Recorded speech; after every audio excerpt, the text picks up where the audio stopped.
back to Native Strength. I'm your host, Blessed Woman for the Lost River Band of the Cherokees, Hyapatia. This episode is about the East. The East stands for illumination and enlightenment. Remember in the last episode, we talked about Atlantis, Lemuria, and the Great Flood. Our Western Hemisphere emerged from the waves of the Great Flood. The people of Lemuria had aircraft that took them to this new land. Now, not all of the people were brought here by airplanes or spacecraft. Some came later by boat. But the fact that there were aircraft back then is evidenced not only by artifacts uncovered in the Americas, but also by maps. There are many maps showing all parts of the world that would have been impossible to make unless the land was seen from the air. They've all been dated back to this time, about 8,000 years ago. Many Pacific islands, including Easter Island, are said to be remnants of Lemuria, as are parts of Asia. Now, the Hopi call the star people Kachinas. There are many different kinds of Kachinas. The word Kachina means high-esteemed, wise being in constant development. There are 12 planets with evolved life, and I told you about the crystal skulls that contain all of the knowledge from those planets in our last episode. There are 3 types of Kachinas. The ordinary type that some people compare with the angels of the Bible, higher-ranking leaders that are similar to archangels, and finally, there are supreme beings who make sure that cosmic laws are observed. Now, these higher beings warn us when there's been an offense. The Kachinas taught us that the earth is one complete organism. As plants exhale, the animals inhale. Plants breathe out oxygen and breathe in carbon dioxide. We do the opposite. We work in harmony with each other. In fact, the entire universe is one organism. When the moon circles around us, our tides ebb and flow. The gravity of the sun and planets keep us rotating at a constant speed. We all work together in one symbiotic relationship. There's a force that connects us all. The Jedi in Star Wars talked about this force and knew how to work with it. And that's what Native Strength is all about, using the force or energy to manifest the reality you want. We can't do it by simply going through life blind and pretending that our actions have no effect on the future. We have to be aware of what's happening in the 5 areas and the 5 arenas of our life at all times. When we become out of balance, it affects the force. You see this when a family has one person who's sick and suffering. The entire family dynamic changes and everyone is affected. New patterns emerge. Other family members adjust their routine to care for the sick one, and these healthy members can become out of balance by trying to do so much more. When the illness is mental or emotional, the dance others go through becomes even more elaborate. Guilt, blame, and shame swarm around the house like killer bees. We naturally want to help people we love who are suffering, and when we can't ease their pain, we feel guilty. Even the person suffering can unintentionally place blame on those trying to help them when they cry out in frustration, pain, or anger. Of course, they don't mean to. It's all part of their illness. Everyone involved contorts their life to find peace.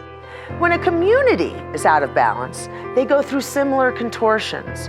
The awkward and often indefensible positions we see family members take are now apparent in society. Freedoms can be lost as people are forced to conform for the sake of peace. These decisions come from the very best of intentions, but they're often the easiest and fastest solutions. True answers to problems are never easy. When some people abuse a privilege, it's easy to take that right away from everyone, but that isn't necessarily the wisest path. It's much more difficult to get to the root of the problem. But if we don't, we'll see the same behavior manifest in a different way. Negative energy will find an outlet.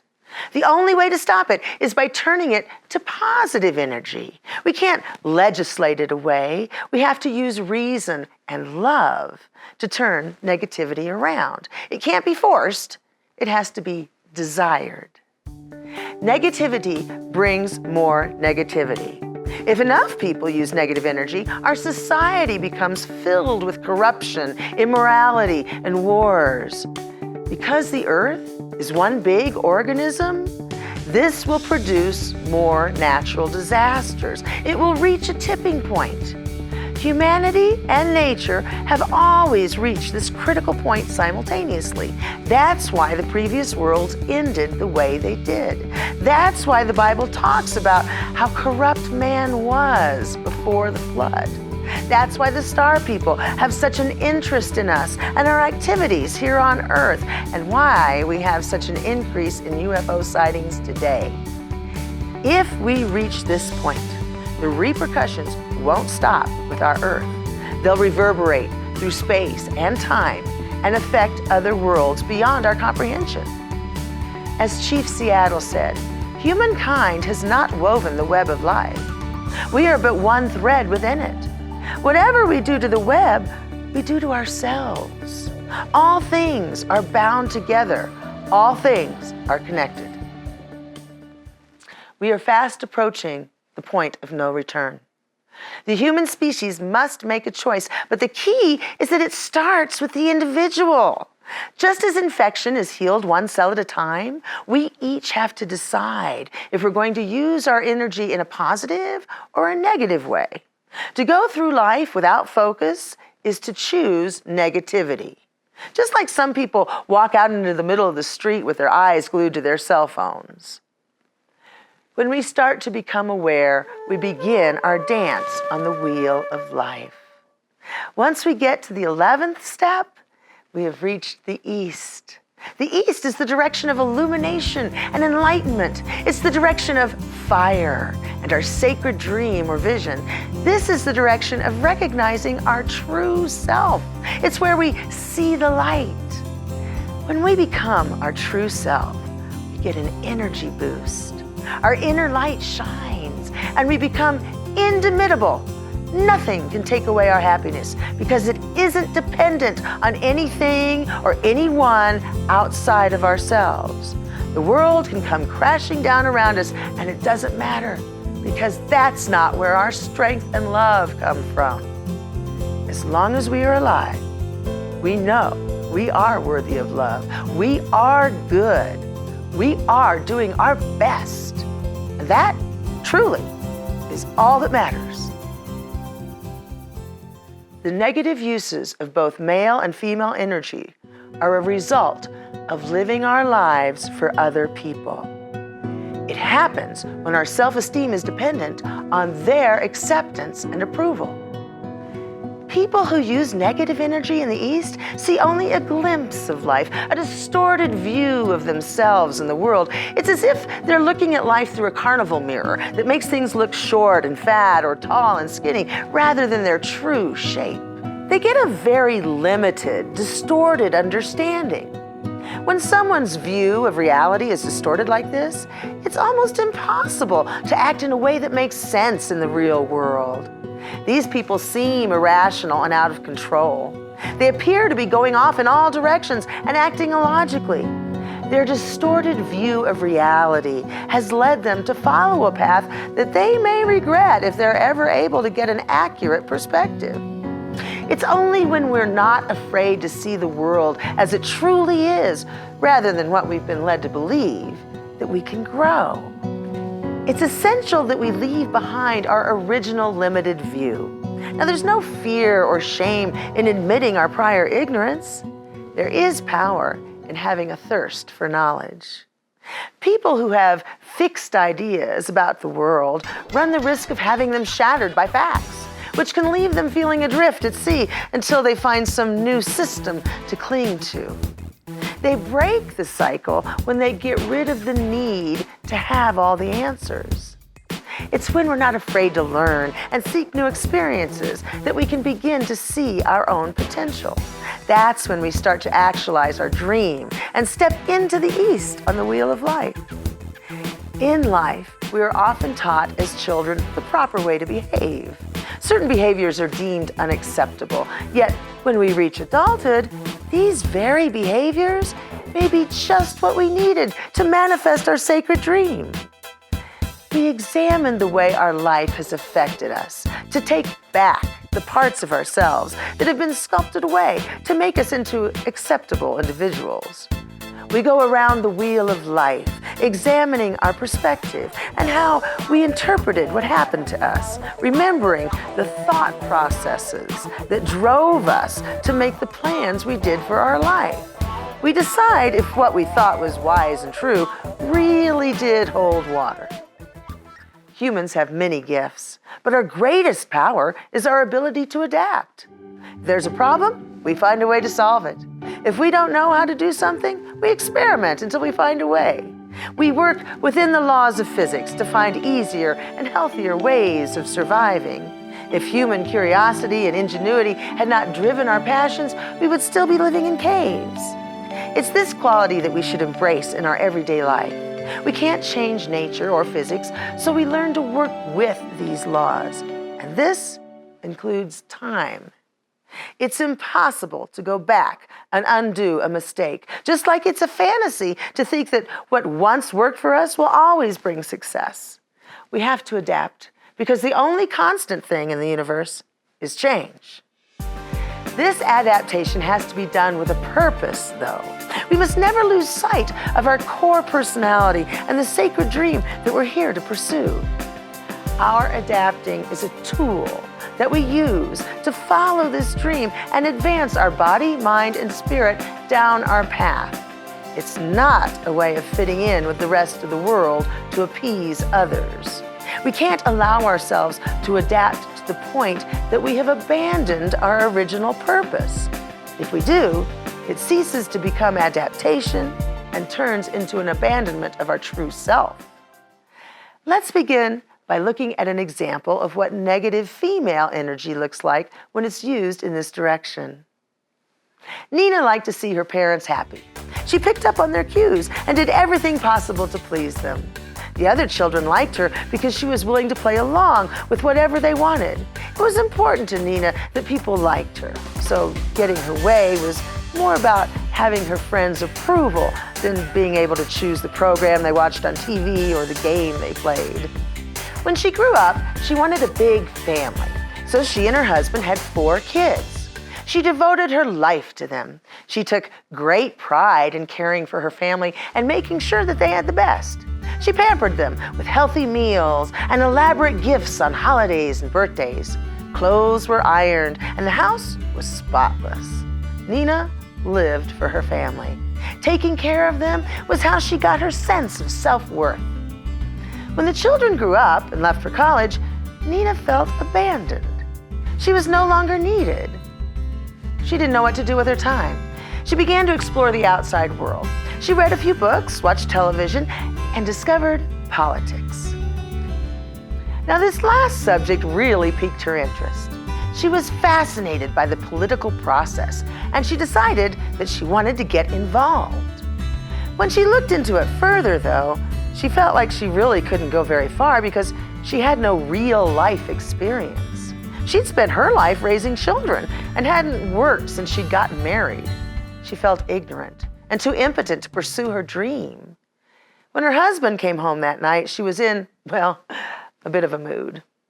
He wanted to know what was wrong, and she exploded when she told him that she had devoted her life to her family for nothing. She complained that she had given up all of her dreams and hopes in order to make sure her family was taken care of, and now her children had left. They were too busy with their own lives to call her every day, and she felt abandoned. Furthermore, her husband worked all the time, and she had nothing to do. Now, at this point, Nina could have started using positive Eastern energy and told herself that her experiences as a wife and mother gave her an enlightened point of view. She saw how the world affected families firsthand and could relate in a way that many others could not. Her husband could have done the same thing and been positive by making her aware of this. He could have encouraged her not to give up so easily. Do you see how we all have the option of choosing positive behavior at any point in our life? Just because Nina had spent her years pleasing others didn't mean it was too late to start living life for herself.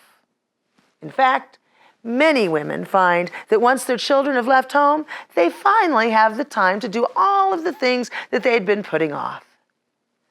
Now, let's see what the positive use of female energy in the East looks like.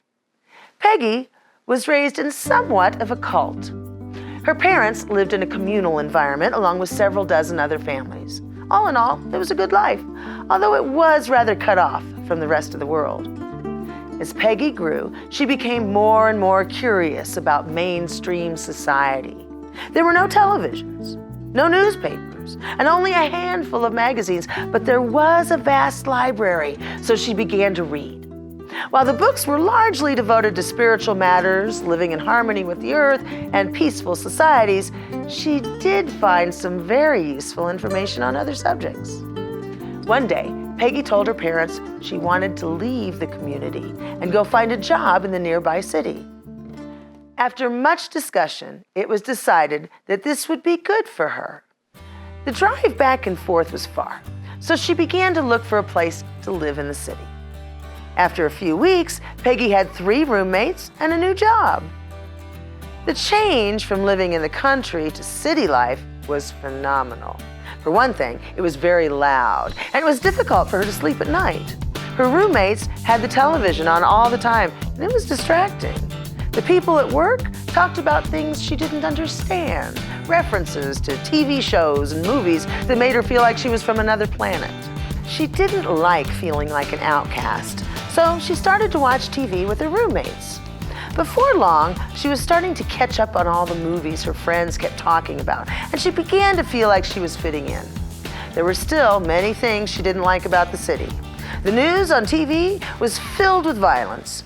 People fought in public, and her roommates sometimes argued at home, and she still thought it was a bit too noisy. Peggy was working for a company that made medical equipment. She loved being able to help others, and the company rewarded hard workers with raises and advancements. She was enjoying her new life and all that the city had to offer. There were so many stores in her neighborhood. She felt like she was seeing something new every day. The people were exciting and fun to talk to. It was educational to learn about the different lives they led and how they looked at the world. Peggy's parents wanted her to come back to the community.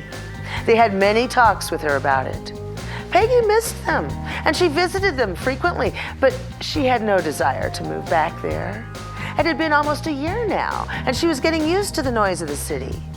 It seemed like a small price to pay for all the wonderful things that it had to offer.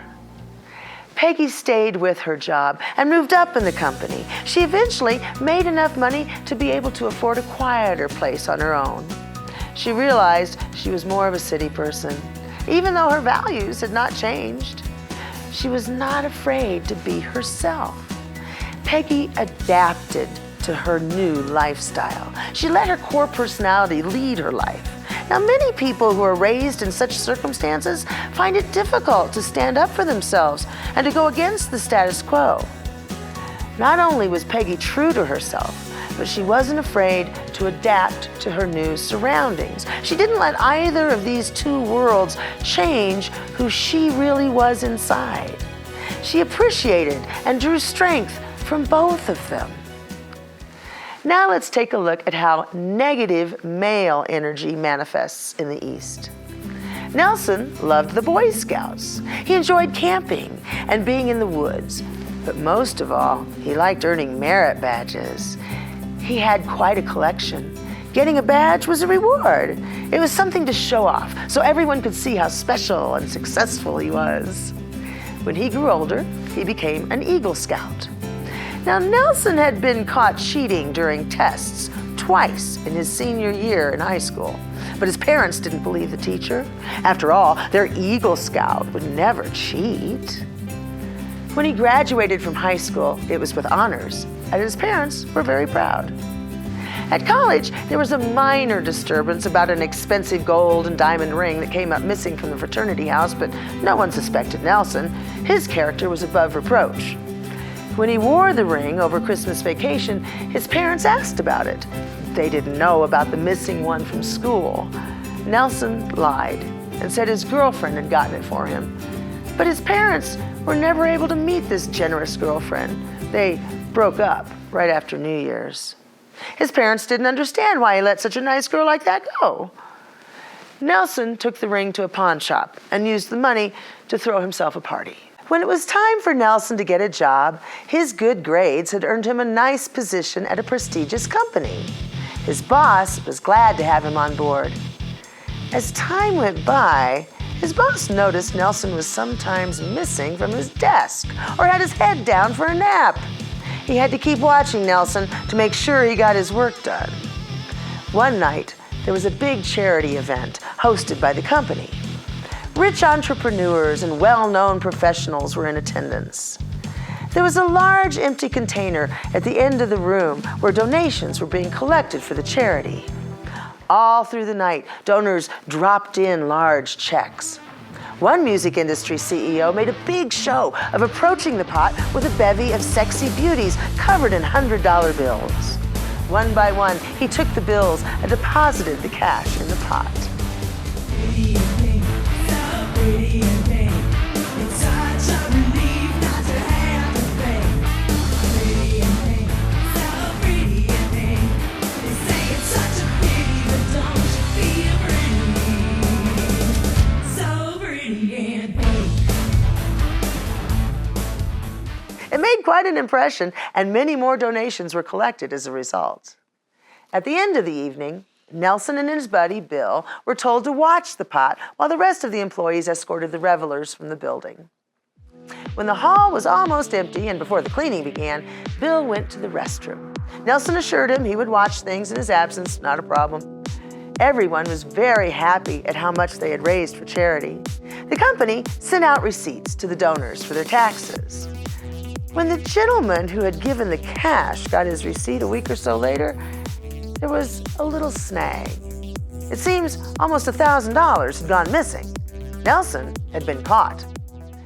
When people were watching, Nelson could be very respectable, but when everyone had their backs turned, his true character came out. Nelson wanted the approval of others, and so he knew how to behave in their presence to get it, but his true nature was not what it seemed. Eventually, his behavior caught up with him. Nelson wanted others to like him, so he kept his true self hidden. And this is often at the core of our negative behavior. We don't embrace our true nature. No one is perfect. We all have a natural desire to find an easier way of doing things. It's human nature to adapt to our surroundings and find quicker, more efficient ways of getting our needs met. When we acknowledge this and are not afraid to examine it, we've given ourselves the freedom to discover if the shortcut is a viable one or not. If we've found a way to cut down on time and cost with equal or better results, by all means, we should use it. But if this path creates a ripple further in time that will harm ourselves or others, we have to be enlightened enough to hold back. It's often been said in Native culture that we should consider our effects for 7 generations. Building a strip mine may benefit you and your great-grandkids until a lawsuit forces the family to pay for damages. Is it really smart to make a few dollars now if there will probably be a big price to pay further down the road? Shortcuts often have consequences. It's smarter to choose a short period of discomfort for a longer period of pleasure. It's by using your mind, taking the time to think things through with the help of the wheel of life, that the wisest option will become apparent to you. Never be afraid to hold counsel with your inner personas. It's the only way to know your core personality and to gain insight that you need to help you on your path. And don't be afraid to tell the fear feeders to take a hike. Now, let's take a look at positive male energy in the East. Penn was a very clever young man. He liked to follow his dad around and learned all he could about small engine repair, landscaping, and car maintenance. His mother taught him about cooking, which chemicals to use for cleaning, and how to balance a checkbook to make money last. He wasn't afraid to say he didn't know something. When he became a young adult, he had an invention and was able to get it to the right people. He patented it and made a small fortune. People often came to him with their projects and ideas. They wanted help to get their idea off the ground, and he always gave them his advice and time free of charge. If the idea was good, he would do more to help, always making sure to protect their financial interests. Some of his closest business associates worried that he would give too much of his time and money away, but this is what allowed him to thrive. It was by giving away to others that he found his purpose in life. Penn learned at an early age to pay attention to his surroundings, the first step on the wheel of life, perspective. That's what enabled him to become so successful. He continued to broaden his horizons and learn more while he helped others by sharing what he knew. He was admired because of his success and knowledge, which naturally made him feel good about himself. The more he helped others by freely giving away what he knew, the more good things came back to him. People brought their new ideas to him and wanted his opinion. Now, this fed his ego, sure, but it also put him on the cutting edge of development in a number of fields. This made him even smarter, which made his opinions even more valuable.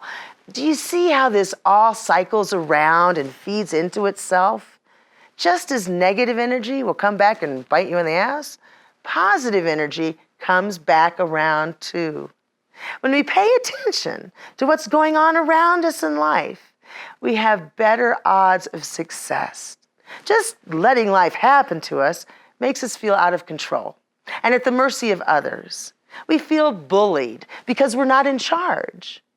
When we're aware of how things affect us and how life looks to others, we create new opportunities. Our chance of success increases exponentially. Thank you for watching Native Strength. I hope you're successful in joining us next time when we take the final step around the wheel of life.